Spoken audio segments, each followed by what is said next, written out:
to look at the goods market equilibrium condition for our open economy goods market model. Now we know that in a closed economy, the equilibrium condition for the goods market is that demand for goods is equal to output income or production, Z is equal to Y. The only difference in an open economy is that now we will say the goods market equilibrium condition is where demand for domestic goods is equal to output income or production. So the emphasis here has to be we have to look at the demand for domestic goods. This is because in the short term, our assumption is that demand determines output. So if you want to determine domestic output, then if you want to determine domestic output from demand, then we need to make sure that we are using demand for domestic goods to determine domestic output.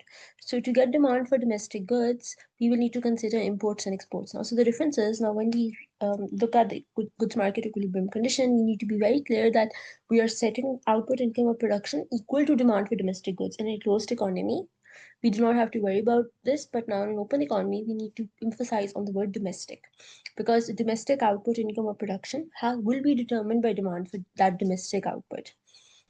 Now, for this, we need to consider imports and exports. Now, in this, we can see demand for goods. Now we have a term net exports, which is made up of exports minus imports. Now the first question arises, why do we subtract imports in order to get demand for domestic goods? The reason is the part of C, I, and G goes to imports of foreign goods, which are obviously not goods and services that are produced domestically. As we can see here, C is made up of domestic consumption plus foreign consumption. Similarly, I is made up of C is made up of consumption of domestic goods plus consumption of foreign goods.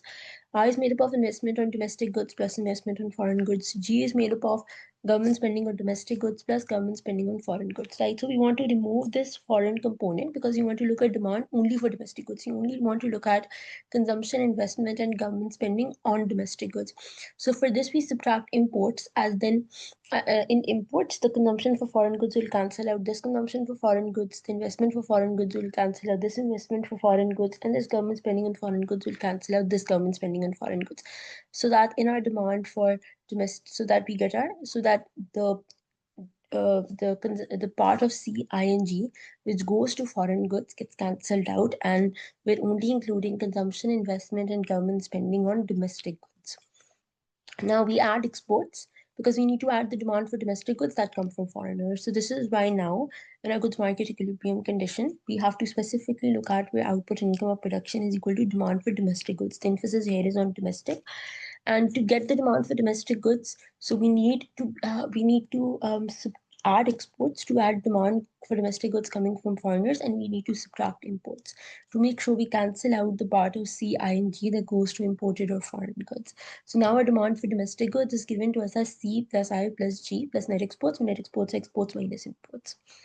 And at this equilibrium level of output in our goods market, the trade balance can show a trade deficit or a trade surplus. So there's no such condition that in the goods market equilibrium, you need a balanced trade and net exports have to be zero. At the goods market equilibrium level of output, your trade balance could be positive, you could have a surplus, it could be negative, you could have a deficit, or it could be zero, i.e. the trade is balanced. But there's no such necessity that at the goods market equilibrium output, the trade has to be balanced.